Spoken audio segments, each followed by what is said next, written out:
Bismillahirrahmanirrahim. Riya dalam ibadah. Di antara syarat diterimanya amal soleh adalah bersih dari riya dan sesuai dengan sunnah. Orang yang melakukan ibadah dengan maksud agar dilihat oleh orang lain, maka dia terjerumus ke dalam perbuatan syirik kecil dan amalnya menjadi sia-sia.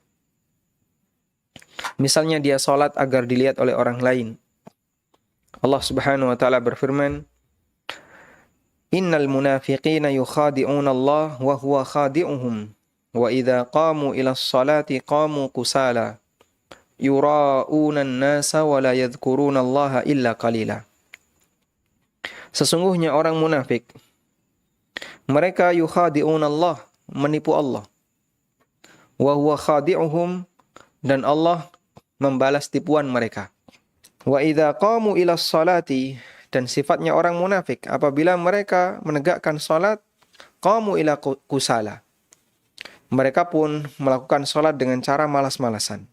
Yura'unan nasa wa la yadhkurunallaha illa qalila, mereka riya terhadap ibadahnya dan tidak mengingat Allah kecuali hanya sedikit. Ini ada di surat An-Nisa ayat 142.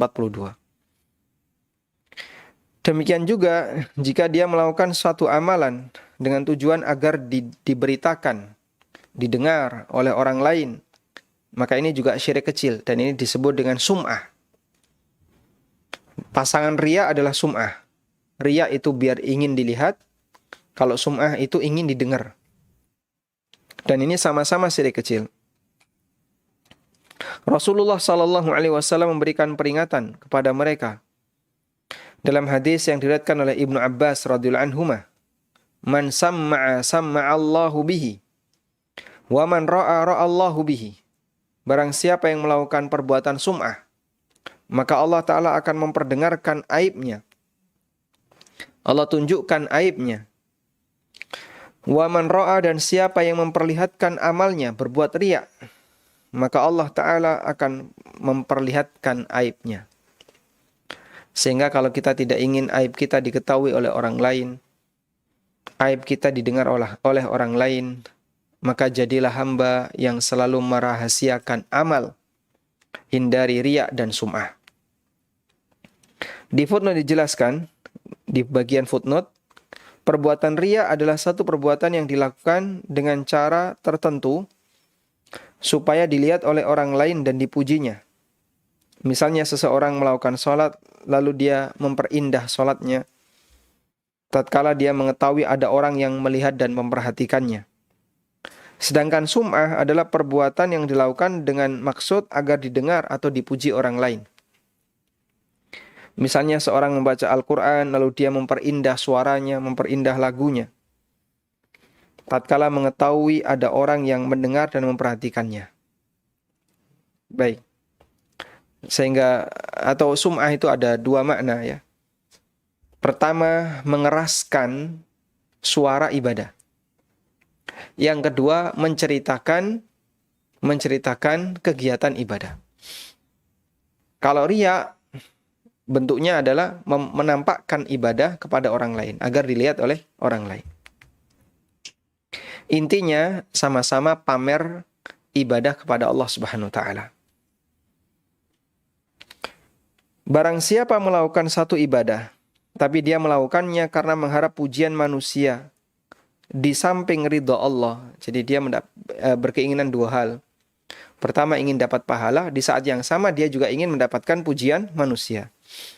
Maka Allah akan jadikan amalnya sia-sia, sehingga tidak berlaku. Berdasarkan hadis qudsi, Allah Ta'ala berfirman, Ana aghna syuraka'i ani syirki bih. Ana aghna syuraka'i ani syirki. Man amila amalan asyraka fihi ma'ya ghairi taraktuhu wa syirka. Aku adalah zat yang paling enggak butuh sekutu. Karena itu siapa yang melakukan amal dan dia menyekutukan aku dengan sesuatu yang lain, taraktuhu wa syirkah, maka aku tinggalkan dia dan sekutunya. Aku tinggalkan amal itu dan sekutunya. Sehingga Allah Subhanahu wa taala tidak akan menerima amalnya. Hadis sahih diriwayatkan oleh Muslim. Maka barang siapa melakukan satu amal soleh, tiba-tiba terbetik dalam hatinya perasaan riya, tetapi ia membenci perasaan itu. Ya. Kemudian penulis mengatakan, barang siapa yang beramal soleh, tiba-tiba muncul rasa riya dalam hatinya, tapi dia berusaha untuk membenci perasaan itu, berusaha untuk melawannya dan menyingkirkannya, maka amalannya tetap sah. Berbeda halnya jika ia hanya diam dengan timbulnya perasaan riya, maka menurut sebagian besar ulama, amal yang dilakukannya menjadi batal dan sia-sia.